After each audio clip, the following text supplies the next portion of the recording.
Saturday night here, where all the typicals are having Valentine's Day celebrations. They're snowed in, so it could be romantic for all those who are not single. But the snow is in a bit of a lull, so I guess they can get out, maybe get to their snowed in locations for Valentine's Day. The thing is, the snow is very wet and sticking, and that's not what we expected.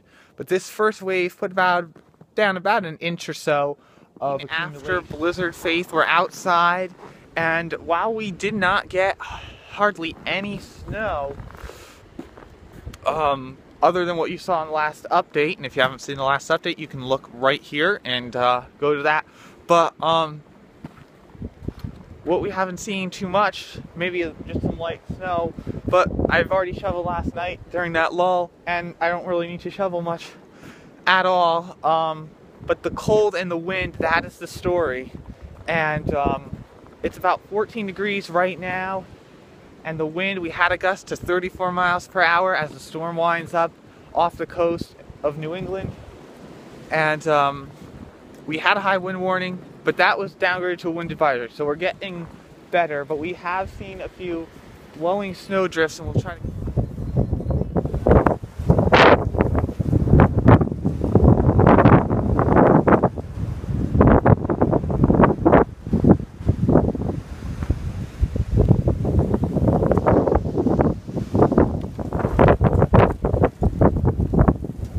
Just back in, just watching the Weather Channel a little bit. Still have that on just for some more updates of the storm, because we didn't have too much up here. So just kind of watching what's going on where the storm is more intense, and that is, you know, Massachusetts, Rhode Island, and whatnot, where the snow has been terrible this year. But we still had some wind where it's very cold.